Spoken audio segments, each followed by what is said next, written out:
Wilson had promised that this would be a war to end wars. War to end wars. War to end all wars. War to end. War to end all wars. First coined by famous English writer H.G. Wells, this phrase expresses the prevailing attitude toward the First World War and the horrifying events that took place.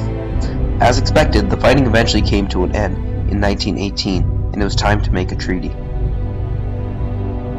161 days after peace talks began, the Paris Peace Conference produced the Treaty of Versailles. My name is Anish, and I'm here to tell you why this was a horrible treaty. Or, in other words, how this treaty led to the start of the Second World War due to the harsh terms of the treaty, the failure of the United States to ratify it, and the lack of action on the terms of the treaty. Let's first set some context.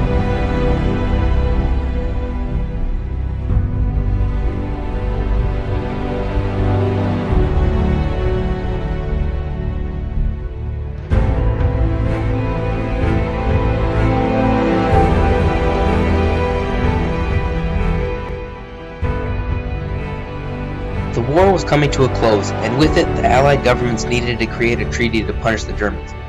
This included taking all of Germany's colonies, reparations totaling $63 billion, and strong limitations on the size of the German military.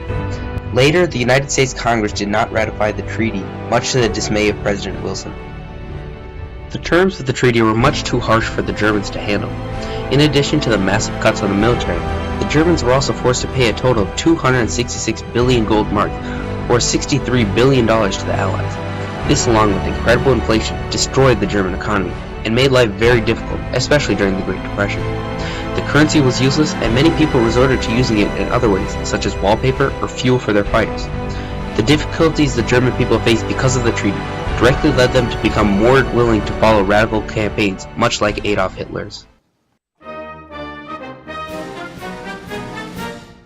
Back home in the United States, President Wilson tried very hard to get the treaty passed, but Congress did not ratify the treaty because they believed that weak nations would affect their sovereignty as a nation. However, by doing this, the Treaty of Versailles lost even more political backing. In Bert Thomas's political cartoon, Wilson is shown as the only mature leader at the conference, and since the children were left in charge of upholding the treaty eventually failed. By the United States not ratifying the treaty, it directly led to World War II, because there was no strong nation there to follow the terms of the treaty. The leaders in Europe did not just fail to follow through on Wilson's 14 points, however. Most leaders practiced appeasement, giving in to the opposition's demands to avoid war. Here's an example from Neville Chamberlain.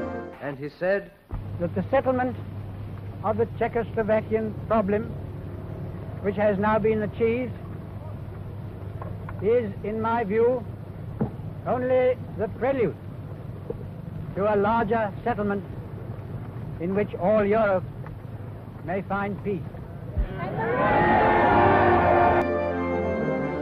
Although hailed as a hero at the time, this would go on to become Chamberlain's weakest moment. As can be seen, the leaders in Europe were spineless, and because of their lack of action on the treaty, the world fell into another war. One thing I found interesting was why Germany was so affected by the stock market crash and the ensuing depression. It turns out that it was because the United States loaned a lot of money to Germany and bought a lot of German goods. Due to the stock market crash, the United States stopped loaning money and further distraught the already failing German economy. The Treaty of Versailles still remains relevant today, because without World War I and the Treaty of Versailles, there would have been no Hitler or Stalin, no fascism, no Cold War, no dividing up of the Middle East, and most probably we wouldn't have had events like 9/11 or any of the problems we're having in the Middle East currently. In conclusion, the Treaty of Versailles was a horrible treaty because its goal was to bring peace to Europe and the world. And, well, we all know how that turned out.